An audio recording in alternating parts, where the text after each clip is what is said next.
Hi friends, welcome to channel BKT class पे आपका स्वागत है। आज हम लोग कक्षा 9 क्लास नाइन्थ का हाफ ईयरली जो एग्ज़ाम है सन 2024-25 का सोशल साइंस सामाजिक विज्ञान का देखना चाहते हैं। इस यहाँ से आपके स्कूल में सेम क्वेश्चन सेम वो आएंगे, क्योंकि ये जो प्रश्न पत्र है ये बहुत ही महत्वपूर्ण है।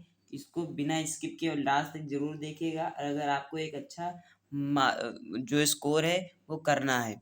ठीक है, क्लास 9th वाले बच्चों का है। इसमें 3 घंटा मिलेगा, पूर्णांक 70 नंबर का, ये आप लोग जान रहे हैं। ठीक है, सीधा इसके एमसीक्यू पे आ जाएगी। ये इंस्ट्रक्शन दिए गए हैं, आप यहाँ पे देख सकते हैं। ठीक है, निर्देश। तो इसके आगे एक खंड में बहुविकल्पी हैं। फ्रांस की क्रांति किस वर्ष हुई? फ्रांस की क्रांति किस वर्ष हुई? 1791,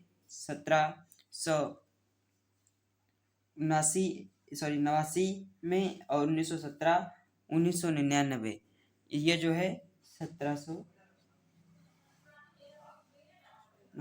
ठीक है, इसके आगे देखते हैं। नेपोलियन बोनापार्ट कौन था? हाँ, एक यहाँ से क्वेश्चन ये भी आ सकता है। फ्रांस की क्रांति के समय वहाँ का राजा कौन था? लुइस ऑल्बा था। ठीक है, वह किस वंश से था? वो बुर्बो वंश से था। ठीक है, नेपोलियन बोनापार्ट कौन था? जर्मनी का सम्राट था, रूस का सम्राट था, फ्रांस का सम्राट था, इटली का सम्राट था। ठीक है, नेपोलियन का जो बोनापार्ट था वह हम लोगों का फ्रांस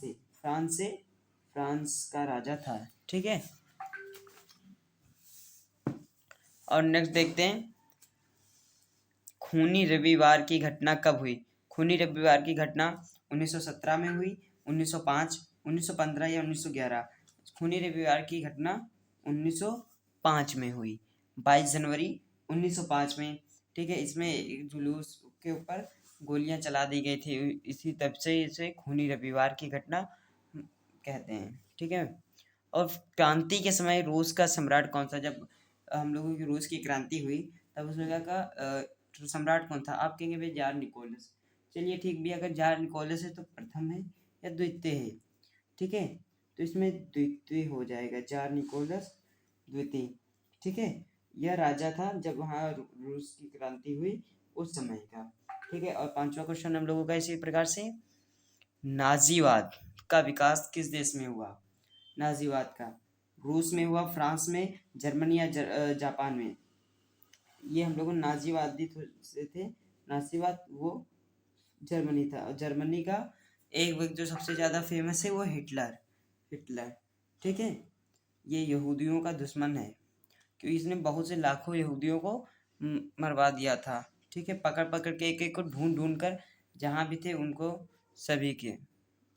ठीक है, और है कर्क रेखा किस राज्य से नहीं गुजरती है? किस राज्य से नहीं गुजरती है? राजस्थान है, गुजरात है, मध्य प्रदेश है, उत्तर प्रदेश है। आप कहेंगे भैया किससे नहीं गुजरती है? तो ये हम लोगों की उत्तर प्रदेश से नहीं गुजरती है, उत्तर प्रदेश। ठीक है, उत्तर प्रदेश ये कौन कौन से राज्यों से गुजरती है? ठीक है, एक लाइन से बताएंगे। ठीक है, इधर गुजरात, फिर राजस्थान, मध्य प्रदेश, छत्तीसगढ़ यहाँ पे छत्तीसगढ़, झारखंड के बगल में आएगा हम लोगों का पश्चिम बंगाल के जस्ट बगल में आएगा त्रिपुरा। बांग्लादेश के बाद ये त्रिपुरा हो जाएगा, त्रिपुरा के जस्ट उस हो जाएगा मिजोरम। कुल मिलाकर 1 2 3 4 5 6 7 8 हो गए। ठीक है, और आपको इसकी एक ट्रिक भी होती है, मित्र पर गमछा झार। ठीक है, इससे भी आप याद कर सकते हैं। भारत में राज्यों तथा केंद्र शासित प्रदेशों की संख्या है, कितनी संख्या है? 29 है। 29 है हम लोगों के राज्य, या 9 केंद्र शासित प्रदेश, या 28 राज्य और 8 केंद्र शासित प्रदेश। 27 राज्य, 9 केंद्र शासित प्रदेश, 28 राज्य, 9 केंद्र शासित प्रदेश। ठीक है, इसमें हम लोगों का क्या हो जाएगा? 28 8 यानी 8 जो हम लोग केंद्र शासित प्रदेश हैं और 28 राज्य हैं। आप लोगों को वीडियो अच्छी लग रही है तो वीडियो को लाइक जरूर कर दीजिएगा, क्योंकि वीडियो बनाने में बहुत ज़्यादा मेहनत लगती है, और आप लोग अपना प्रेम हम लोगों को लाइक सब्सक्राइब कर लीजिएगा हमारे चैनल को, और लाइक करके आप दिखा सकते हैं आप। ठीक है, चलिए, और नेक्स्ट है हम लोग क्वेश्चन। एक स्थलीय भाग जो तीनों ओर जल से घिरा हुआ होता है, ऐसा भाग भी है जो 3 तरफ से, किस तरफ से? 3 तरफ से हम लोगों का किससे घिरा होना चाहिए? पानी से घिरा होना चाहिए। जैसे ये हमारा भारत है। ठीक है, यहाँ पे देखिए नीचे हिंद महासागर, इधर अरब महासागर और इधर बंगाल की खाड़ी है। ये तीन तरफ से समुद्री जल से घिरा हुआ भाग है। ऐसा प्रायद्वीप कहते हैं, ठीक है। ये प्रायद्वीप पूरा ये प्रायद्वीप, उसे कहेंगे प्रायद्वीप, ठीक है। 8 का पहला हो जाएगा, ठीक है। चलिए बढ़ते हैं नेक्स्ट क्वेश्चन की तरफ। 9वां क्वेश्चन है, गंगा की सबसे बड़ी सहायक नदी। ऐसी नदी, सहायक नदी का मतलब है जो उसके साथ में हो, साथ में बहती हो, कहीं मिलती हो, और सबसे वह बड़ी हो, सहायक नदी। ए है घाघरा, बी है सतलज, सी है कोसी और डी है यमुना। इसमें देखिए घाघरा जो हम लोग गंगा की हो जाएगी, वह हम लोगों की यमुना हो जाएगी, यमुना नदी। इसके किनारे एक बसा हुआ राज्य हम लोग दिल्ली हो जाएगा। और जो, ठीक है। और नेक्स्ट बढ़ते हैं, निम्नलिखित में से कौन सी नदी भ्रंश घाटी से बहती है? पहला नर्मदा, बी गंगा, गोमती और सोन। भ्रंश घाटी से बहने वाली एक नदी हम लोगों की ये रही नर्मदा। ये कहाँ से निकलती है? ये हम लोगों का मध्य प्रदेश के अमरकंटक से निकलती है, अमरकंटक से, ठीक है। अमरकंटक से यह निकलती है, ठीक है। और इसी के साथ में एक चीज़ और इसमें ध्यान रखने वाली है, इसमें नर्मदा के साथ में एक और नदी है, तापी। ये जो नदियां हैं ये भ्रंश घाटी से निकलती हैं, ठीक है। अभी कहीं नर्मदा ना दिया हो आपके स्कूल में पेपर में, तो वहाँ पे तापी आपको जरूर मिलेगा। दोनों में से एक 100% मिलेगा आपको, ठीक है। और नेक्स्ट है, शासन की सर्वोत्तम व्यवस्था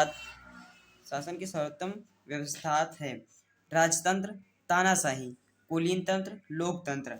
राजतंत्र राजाओं का नहीं होना चाहिए भैया। तानाशाही जैसे हम लोगों का वो कोरिया वाले राजा है वहाँ साउथ कोरिया का, सबसे खतरनाक तानाशाह, किंग जोंग, ठीक है। कुलीन तंत्र या लोकतंत्र, सबसे भैया बढ़िया अच्छा लोकतंत्र, जो कि हमारे भारत में लोकतंत्र है। और भारत का संविधान जो है वह सबसे बड़ा लिखित और कठोर संविधान है, ठीक है। और नेक्स्ट है, भारत का संविधान कब लागू हुआ? 26 जनवरी 1949 में, 26 जनवरी 1950, 15 अगस्त 1947, 26 जनवरी 1948। जो हम लोगों का संविधान कब लागू हुआ? लागू हम लोगों का 26 जनवरी 1950 में हुआ था, 1950 में। हालांकि ये 26 नवंबर 1900 उसमें बन गया था 49 में, लेकिन इसको लागू 26 जनवरी 1950 में किया गया, ठीक है। नेक्स्ट है, संविधान सभा के अध्यक्ष कौन थे? संविधान सभा के अध्यक्ष कौन थे? Doctor Rajendra Prasad, doctor Bhimrao Ambedkar, Sardar Patel, Jawaharlal Nehru. संविधान सभा के अध्यक्ष हम लोगों के ये थे, कौन?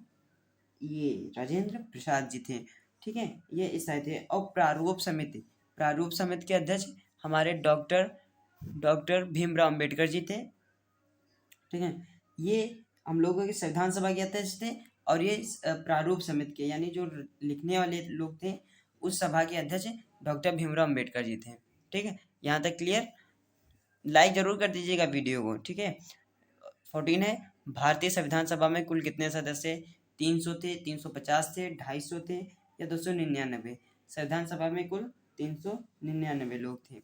लोकसभा चुनाव के लिए भारत को कितने निर्वाचन क्षेत्रों में बांटा गया है? 525, 543, 403, 475, ठीक है। जो लोकसभा के चुनाव क्षेत्र है हम लोगों भारत में 543 हैं, ठीक है। ये पूरे ओवरऑल इंडिया की बात चल रही है। आर्थिक क्रियाओं के आधार पर अर्थव्यवस्था को कितने क्षेत्रकों में बांटा गया है?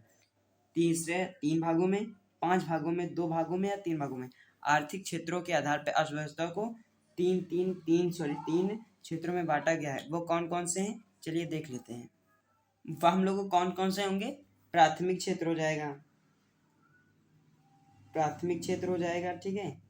और दूसरा आएगा द्वितीयक क्षेत्र आएगा, तीसरा तृतीयक क्षेत्र आएगा। यानी ये 3 है, ठीक है। 3 क्षेत्र हैं, ये इस प्रकार से हैं। अब इसमें कृषि वगैरह प्राथमिक कार्य आएंगे, ठीक है। इसमें कृषि आएगा, खनन आएगा, इसमें द्वितीयक में आएगा मैन्युफैक्चरिंग, यानी जो फैक्ट्रियाँ वगैरह होंगी वो सब इसमें आ जाएगा।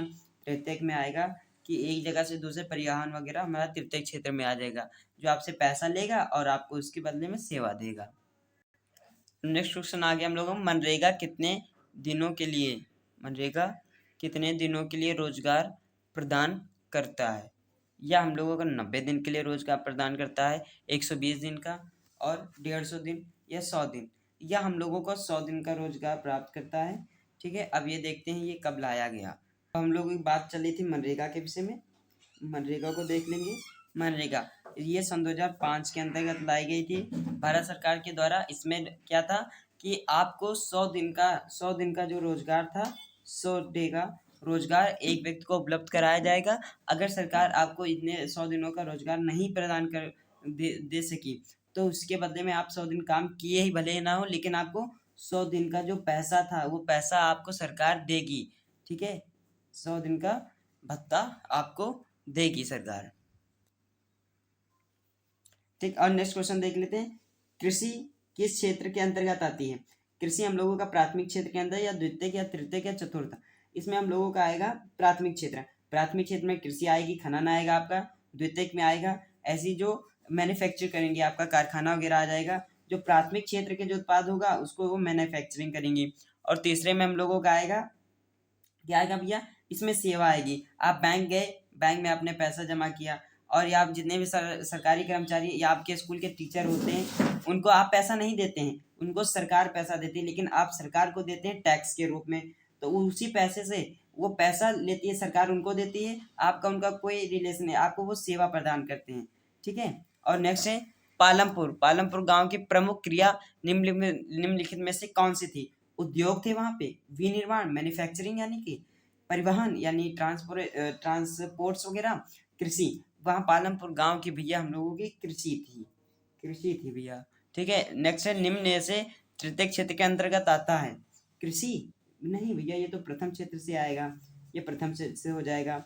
दूसरा बैंकिंग, हाँ भैया बैंकिंग, क्योंकि हम यहाँ पे जाएंगे, यहाँ पे हम लोगों को सेवा मिलती है। ठीक है, पशुपालन ये भी प्राथमिक क्षेत्र से आएंगे, क्योंकि यहाँ से दूध आएगा। अब अगर दूध से वही पनीर बना दे, डेयरी पे बेच दें, दूसरा यहाँ पे बनाना जो है होगा वो दूसरे क्षेत्र में आएगा। ठीक है, और डी है हम लोगों का उद्योग यानी कि इंडस्ट्री। ठीक है, तो यहाँ पे बैंकिंग हम लोगों को सही होगा। इसमें अब आएगा खंडवा में वर्णात्मक फ्रांसीसी समाज को कितने स्टेट में वर्गीकृत किया गया? ठीक है, या इसकी जगह पे आप खूनी रविवार की घटना को संक्षिप्त में, लेकिन आपके खूनी रविवार को तो नहीं बताते, लेकिन ये पहले जो क्वेश्चन है फ्रांसीसी समाज स्टेट प्रथम द्वितीय तृतीय थे, तो उनके विषय में अगर आप हेडिंग डाल के ज़्यादा से ज़्यादा हो सके तो आप हेडिंग डाल के लिए प्राथमिक क्षेत्र, जो आपका प्रथम स्टेट था, द्वितीय स्टेट था, उसमें कौन आते थे, ठीक है, वो उन सभी के विषय में इस प्रकार हेडिंग वाइज लिखेंगे। बांगर और खादर में अंतर, ये बहुत इंपॉर्टेंट है, इसको आप याद 100% करके जाइएगा, आपको 100% देखने को मिलेगा। हिमालय में से निकलने वाली 3 प्रमुख नदियाँ और उनकी 2-2 सहायक नदियों के नाम लिखिए। लोकतंत्र के 3 विशेषताएं। रंग भेद की नीति से आप क्या समझते हैं? आर्थिक और गैर आर्थिक क्रियाओं में क्या अंतर है? आर्थिक और ये वाला जो क्वेश्चन, गैर आर्थिक क्रिया, ये इंपॉर्टेंट है। और इसमें बेरोजगारी में मौसमी बेरोजगारी, प्रचंड बेरोजगारी, ठीक है, प्रचंड बेरोजगारी, मौसमी बेरोजगारी, ये बेरोजगारी के बारे में आप पढ़ के जाइएगा। वर्णात्मक दूसरा है हम लोगों का, इसमें हम लोगों को कितने नंबर का आएगा? ये 6 नंबर का आएगा। इसके पहले जो हम लोग देख रहे थे वो 4-4 नंबर के थे। फ्रांस की क्रांति के कारणों का उल्लेख, वहाँ के क्या कारण थे? वहाँ का जो लीडर था, ठीक है, लुई 16, वह एक बहुत ज़्यादा दूरदर्शी शासक नहीं था, उसको बस अपने विलासितापूर्ण जीवन से मतलब था, समाज में क्या हो रहा उससे उसका कोई लेना देना नहीं था। अक्टूबर क्रांति के बाद बोल्शेविकों ने कौन से प्रमुख परिवर्तन किए? भारत की भौतिक रूप से कितने भागों में बांटा गया है? किन्हीं 2 का वर्णन कीजिए। भारत को कुल 6 में बांटा गया है। ठीक है, और नेक्स्ट है, हिमालय तथा प्रायद्वीप नदियों के मुख्य अंतरों को स्पष्ट कीजिए। प्रायद्वीप की नदियाँ क्या होती हैं भैया? ये कहीं निकली, ये सूख भी जाती हैं गर्मियों में, लेकिन जो हिमालय से निकलने वाली नदियाँ हैं वो सदा नीर होती हैं, यानी हमेशा आपको उस नदी में जल मिलेगा, वो कभी सूखती नहीं है, चाहे जितनी भी गर्मी पड़े या ठंडी पड़े, उनसे उसका कोई लेना देना नहीं है। चुनाव को लोकतांत्रिक मानने के आधार पर शर्तें लिखिए, या इसकी जगह पे ये भी आप कर सकते हैं, लोकतंत्र के मुख्य दोषों का उल्लेख कीजिए। और नेक्स्ट है वस्तुओं और सेवाओं के उत्पादन के लिए प्रमुख 4 साधनों का उल्लेख कीजिए। अथवा और ये भैया ये तो बिना किसी न्यूनते के आपके उसमें प्रश्न पत्र में आएगा 100%। प्रथम द्वितीय और तृतीय क्षेत्रों को में, या फिर ये कहेगा किस प्रकार आर्थिक क्रियाएं संचालित की जाती हैं, या फिर आपका वो इसमें आप परिभाषा ही लिखेंगे। ठीक है, किस प्रकार की इसमें व्यय कृषि करेंगे, इसमें मैन्युफैक्चरिंग होगी, और इसमें तृतीय क्षेत्र में क्या होगा हम लोगों का सेवाएं होंगी। आपको डेफिनेशन लिखने होगी। ठीक है, या फिर इसमें अंतर पूछ सकता है, बस क्वेश्चन को थोड़ा घुमाएगा, लेकिन आपको भयभीत नहीं होना है। ठीक, अब मानचित्र आएगा हम लोगों का 10 नंबर का मानचित्र, और मानचित्र सबसे आसान है। ठीक है, इसमें अगर आप थोड़ा सा उधर आसपास अगर लगा दिए तो भी आपको पूरे नंबर मिल जाएंगे। ठीक है, आधा नंबर आपको कॉपी पे लिखने के मिलेंगे और आधा नंबर आपको दर्शाने का मिलेगा। ठीक है, पहला है जनसंख्या के आधार पर सबसे बड़े राज्य की राजधानी को चिन्हित कीजिए। सबसे बड़ा आएगा हम लोगों का जनसंख्या के आधार पे हमारा यूपी है। ठीक है, और इसकी राजधानी लखनऊ है। ठीक है, जिसे नवाबों का शहर भी कहते हैं। नर्मदा नदी का उद्गम चिन्ह लगाइए। वो आपको चिन्ह ये स्पेसिफिकली दिया है, यानी कि नर्मदा नदी जहाँ उद्गम होगी वहाँ पे इस प्रकार का चिन्ह से आपको दर्शाना रहेगा। चलिए अब नेक्स्ट देखते हैं मालाबार। ठीक है, ये सॉरी इसको मैं बताना भूल गया। नर्मदा नदी जो है मध्य प्रदेश के अमरकंटक से निकलती है। ठीक है, नेक्स्ट हम लोगों को मालाबार तट को प्लस चिन्ह से द्वारा दर्शाना है। चलिए अब आ गया मालाबार। मालाबार भैया कौन से उसमें है हम लोगों का केरल और कर्नाटक के बीच में ये पड़ता है, इधर साइड में तटीय क्षेत्र में। ठीक है, ये हम लोगों का वहाँ पे मैदान पड़ता है। ठीक, मालाबार।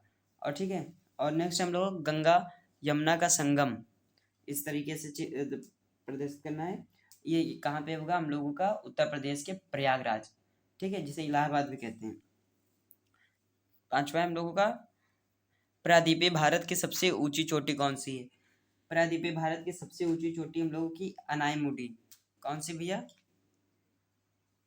हम लोग की भैया अनाईमुडी आएगी, अनाईमुडी।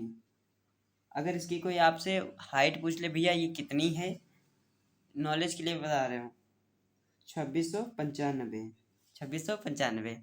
ठीक है, और ये किसमें भैया मीटर में 2695 मीटर ऊंची चोटी है। ठीक है, और इसका अब नेक्स्ट क्वेश्चन देख रहे हैं। हिमालय में स्थित भारत की सबसे ऊंची चोटी, हिमालय में स्थित तो हम लोगों की कंचनजंगा हो जाएगी। और ये हम लोगों को जो आएगा हम लोगों का ये सबसे ऊंची कंचनजंगा, और ये किस राज्य में है, सिक्किम।